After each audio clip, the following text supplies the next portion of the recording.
Olá, pessoal! O vídeo de hoje é um vídeo muito aguardado. Muitos de vocês já me pediram para falar sobre os tempos verbais usados em artigos em inglês. Então eu organizei esse tema hoje e trouxe para vocês nesse vídeo.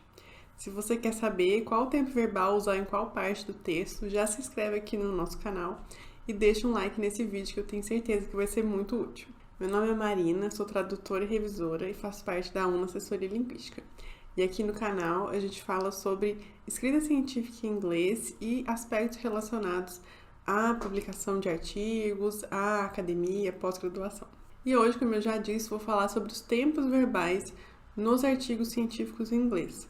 Não são muitos tempos, vocês vão ver, e eu vou mostrar as situações em que cada tempo é usado e mais ou menos ali a seção em que eles aparecem. Os tempos principais na escrita científica em inglês são o presente, o present perfect, o passado e o futuro em alguns casos. Muitas vezes ele nem aparece. Mas esses são os 4 principais e eu vou mostrar para vocês em que situação cada um deles é usado. Para relembrar, vamos começar então com o presente, qual que é a forma desse tempo em inglês, né? Aqui é o nosso simple present ou present simple, né? Tanto faz. Vocês estão vendo aí que a forma dele tem um jeito especial para verbos irregulares, como o verbo to be. Então a gente fala I am, you are, he, she, it is, you are de novo e they are. Né? Então cada pessoa tem uma forma diferente no verbo to be no presente. Para os verbos, os outros verbos, a maioria deles, a gente usa o verbo no presente igualzinho ele é sem o to, né? Por exemplo, to report. Então a gente vai usar I report, you report, né? Sempre igualzinho. O que vai mudar é a terceira pessoa do singular, que é he, she, it, né? Ele ou ela e ele ou ela para coisas ou animais. E essas 3 pessoas pedem um S no final do verbo. E aí fica he reports, né, com S no final. Alguns verbos vão precisar de um E também, né, colocar o E e o S. Mas aí eu convido vocês a procurarem melhor sobre isso, caso vocês não se lembrem dessa regrinha. É muito simples de encontrar no Google, então façam uma busquinha lá que vocês vão identificar. Bom, vamos ver se vocês sabem a forma. A gente vai olhar agora para os usos. Primeira forma que a gente usa o verbo no presente no artigo científico é quando a gente quer falar de fatos estabelecidos ou verdades gerais. Essas são aquelas informações que todo mundo já sabe. Então, às vezes você coloca uma referência, porque precisa da referência, né? Mas é algo que já foi concluído, né? Por exemplo, algo que já foi concretizado, que todo mundo já entende que aquilo lá é daquele jeito. E aí, quando que você usa, né, esse tipo de expressão? Em geral, é na introdução, quando a gente faz aquela recapitulação da área e apresenta vários fatos sobre aquele assunto que você vai apresentar. Então, eu trouxe aqui um exemplo. Sleep disorders have distinct initial treatments. Isso é um fato, né? Problemas de sono, né, distúrbios de sono, tem tratamentos iniciais diferentes. Pronto, você não tá colocando isso em um lugar no tempo. Isso acontece. Os diferentes distúrbios de sono têm tratamentos iniciais diferentes. E aí a gente usa o presente para falar de frases desse jeito, né? De situações dessas que são um fato estabelecido. E aí aqui eu chamo atenção para o nosso verbo, que é o verbo to have. O verbo to have tem 2 formas no presente. O have, que a gente usa para I, you, they, e o verbo na forma da terceira pessoa do singular, que é has, que é he, she, it, has. Outra situação que a gente usa o presente é para apresentar afirmações da literatura. Então, se você quer dizer o que o outro autor já comentou sobre algum tópico, você pode usar o presente. Por exemplo, Smith 2015 states, claims, argues that. E aí você coloca o que ele fala, né? Então a gente tem que o Smith, ele afirma, ele alega, ele argumenta. Então é algo que o Smith falou em alguma outra situação e você está trazendo para o seu texto. Você pode trazer isso no presente mas também pode trazer no passado. As duas opções são possíveis. O que eu observo de mais comum? Quando você traz uma afirmação do que alguém falou, do que alguém concluiu, faz mais sentido no presente. Agora, quando você traz o resultado de alguém ou um procedimento que alguém fez, faz mais sentido no passado. A gente vai ver quando a gente chegar no passado o que eu tô falando. Mas aqui tanto faz você usar o presente ou o passado para esse tipo de afirmação da literatura. Outra situação em que a gente vai usar o presente, mas que também pode ser o passado, é quando a gente apresenta o objetivo do estudo. Vejam só. This study investigates teachers' perceptions about lifelong learning. Então, esse artigo aqui que usou essa frase, ele estava investigando a percepção dos professores sobre o aprendizado ao longo do tempo, ao longo da vida, né? E aqui o nosso verbo to investigate está no presente. Poderia também estar no passado, né? This study investigated. É a minha preferência colocar no passado, porque se o seu estudo já está concluído, não tem por que colocar no presente aqui. Mas o presente é uma opção, não está errado. E ele pode ser usado para esse tipo de situação. Outro uso do presente é discutir os resultados. E vejam aqui uma diferença. Quando a gente apresenta os resultados, em geral, a gente usa o passado, que a gente vai ver mais pra frente. Mas, na hora de você falar o que aquele resultado significa, a gente costuma usar o presente. Vejam só. This result shows, indicates, means. Então, você fala assim, a variável foi tal. Verbo was, a gente usa o passado, né? X, 3, foi 3. E aí você coloca na frente, this means that. Isso significa que. Viram? Em geral, a gente faz essa disposição, né? Primeiro o resultado no passado, depois o significado, a discussão desse resultado no presente. Em seguida, mais um uso do presente, que é apresentar figuras e tabelas. Quando a gente vai introduzir, né, a figura mostra, a tabela mostra, a figura ilustra, a tabela resume, tudo isso é no presente, né, tanto em português quanto em inglês. Então, a gente usa aqui também. Por exemplo, Figure 1 illustrates ou shows, né, a figura 1 ilustra ou mostra, e aqui os dois verbos, no caso, estão no presente. Se vocês quiserem que eu fale um pouco mais sobre como apresentar figuras e tabelas em inglês, comentem aqui embaixo que eu preparo um vídeo para vocês. E por último, aqui no presente, né, que eu acho que é o tempo que mais aparece nesse caso. Não o que mais aparece, mas é o que tem mais usos diferentes. Eu acho que o que mais aparece no artigo científico é o passado, mas o presente é o que tem mais uso. A gente vai falar sobre as implicações. O que são as implicações no artigo científico?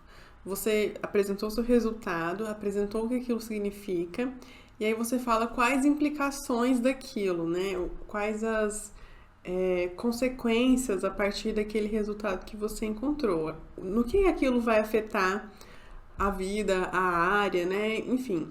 Então, a gente usa o presente aqui. Mas não é só um uso do presente. A gente vai incluir aqui também os verbos modais, principalmente may. Vejam só esse exemplo. Integrating algorithms may improve prediction. Então, integrar algoritmos pode melhorar a predição. E aqui, a gente tem o verbo may, que quer dizer poder, né? No sentido de uma possibilidade, não de conseguir algo, né? Pode ser que isso aconteça, né? E aí vem junto com o verbo principal, que é to improve. Então, pode melhorar, essa é uma implicação, né? Pode ser que algo aconteça. E aí, se vocês tiverem alguma dúvida sobre usar esse verbo modal, ou usar o might, ou usar o can, que tem um significado parecido, né? Eu vou convidar vocês para assistir esse vídeo que está aqui em cima no card, que eu explico a diferença entre esses três verbos modais. Mas aqui o verbo may está no presente, e ele tem esse papel de dar um sentido, né, de possibilidade, algo que não é assertivo. Vamos agora para o present perfect, que não tem um tempo equivalente, né, em português. Em português a gente usa o presente ou então o passado, né, e aí a gente fica tentando alcançar esse significado do present perfect no inglês. A forma do present perfect é usar o verbo to have, né, no presente, então onde tem have ou has, dependendo da pessoa. E depois a forma particípia do verbo principal. E essa forma do particípio é a forma do passado, né, com o ed no final, que a gente vai ver mais pra frente, ou a forma dos verbos irregulares, daquela tabelinha que vocês já devem ter estudado, que a gente tem lá os verbos irregulares no passado, no particípio, qual que era o outro? Tem um outro também, a terceira coluna lá, né? Eu vou deixar aqui embaixo um link para vocês acessarem essa tabela, mas ela é bem simples de encontrar também. E aí lá a gente encontra qual a forma do verbo que a gente vai usar aqui para o caso dos verbos irregulares. Para todos os outros, é só usar a forma particípio com o ed no final. E aí a gente tem basicamente um uso só do present perfect, que é o relato da literatura, mas é um relato da literatura como um conjunto. Quando você for falar de um autor, de um estudo, você vai usar o presente ou o passado. O presente, como a gente já viu anteriormente, o passado, como a gente vai ver. Agora, quando você tem um conjunto de estudos, aí a gente vai usar o present perfect. Veja um exemplo. Recent studies have underlined the need for tighter safety measures. Então, os estudos recentes mostraram, destacaram, acho que é destacaram mesmo, né? Underline, destacaram. A necessidade de medidas de segurança mais rigorosas, mais rígidas. E aí a gente tem aí a forma do present perfect, né? Have, underlined. E a gente tem um sujeito que é recent studies. Então a gente tem estudos recentes. É um grupo de estudos. Quase sempre esse present perfect vai vir junto com um sujeito plural, né? Então vários estudos, vários pesquisadores, vários autores, alguns pesquisadores, todos esses são sujeitos possíveis para esse uso do present perfect. Lembrando, se for um autor, um estudo, usem o presente ou o passado. Vamos agora para o passado. No passado, a gente tem uma forma específica para os verbos irregulares, como o verbo to be. Então, no verbo to be, a gente tem a forma was para I e he, she, it. E a gente tem a forma were para you e they. Para os verbos que não são irregulares, para os verbos que são regulares, a gente vai usar só o ed no final, certo? Então, no caso de report, a gente coloca ed no final, fica no passado. E aqui um detalhe importante. O passado, no inglês, ele geralmente vem com uma situação que tem uma data específica. Então, às vezes, você está falando de alguma coisa que aconteceu num ano específico, por exemplo, um estudo. Quase sempre, quando você vai mencionar o estudo de alguém, tem a data, né? Então, é uma situação em que a gente pode usar o passado. Ou um horário, ou um período do ano, tudo isso indica data, né? E aí, a gente usa o passado. Se você não tem nenhum indicativo de data, como, por exemplo, como a gente viu no exemplo anterior, em que a gente tem um grupo de estudos, cada estudo teve uma data, então não tem como você falar qual foi a data que aquilo aconteceu, porque cada um foi numa data diferente. Então, a gente usa o present perfect para indicar isso, né? Não tem uma data definida, é um grupo de estudos e cada um foi numa data diferente. Agora, no passado, em geral, a gente olha para isso. Tem uma data definida? Então, vou usar o passado.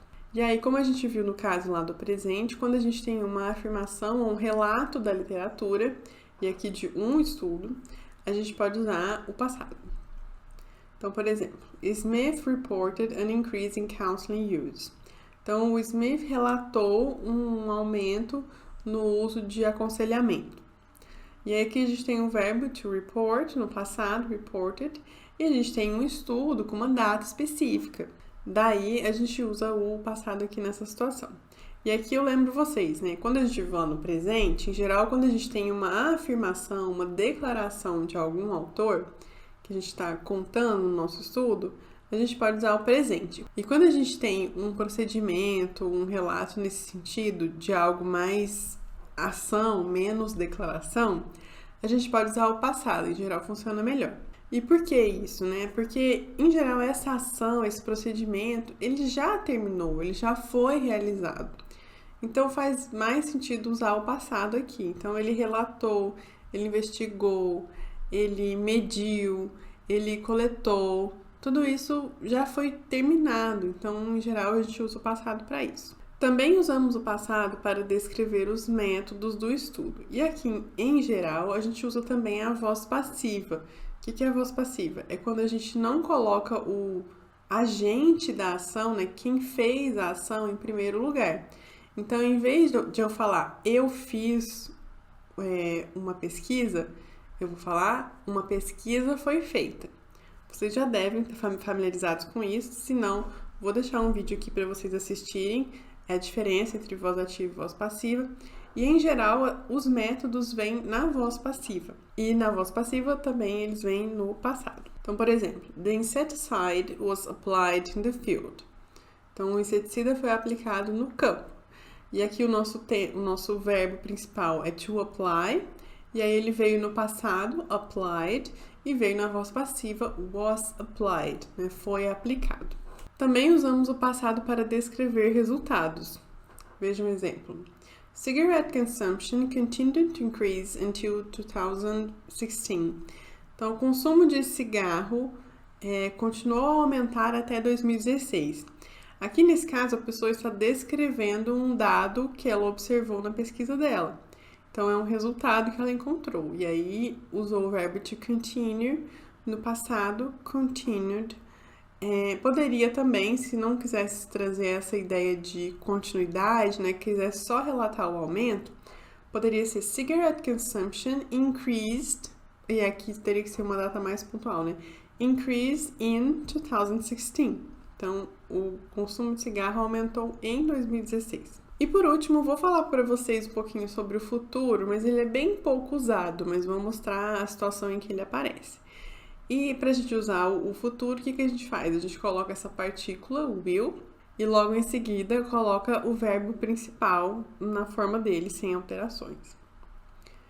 E quais as principais situações, se não a única, que a gente usa o futuro? Quando a gente vai falar sobre implicações e sugestões, algo que vai valer para as pessoas fazerem depois do seu estudo. Por exemplo, this approach will enable large samples to be screened. Então, essa abordagem vai permitir ou permitirá que amostras maiores sejam avaliadas, né? Acho que é avaliadas aqui, screened. Qual que é a questão de usar o futuro ou usar o may? Porque o may caberia aqui, né? This approach may enable, pode permitir. É a assertividade. Quando a gente usa o will, é algo do futuro, é algo que não é certeiro, mas é mais assertivo do que falar may, né? Pode ser que isso aconteça. Então, eu trouxe o futuro aqui para aquelas pessoas que têm mais segurança de apresentar essas implicações, né? De apresentar essas sugestões para outros autores. E aí você vai estar sendo um pouco mais assertivo. Se você não tem essa segurança, se o seu estudo não permite que você faça essa afirmação com tanta assertividade, aí é melhor você usar o may, nesse caso, no presente, né, do may, para comunicar as suas implicações, as suas sugestões. Bom, pessoal, e esses foram os tempos verbais que eu selecionei, não, né? Que são os mais comuns usados nos artigos científicos e os casos em que eles aparecem. Se vocês gostaram desse vídeo, não se esqueçam de deixar o like aqui e comentem para mim se foi útil, se vocês vão conseguir usar ou se ficaram com alguma dúvida. Obrigada por assistirem até aqui, vejo vocês na próxima semana.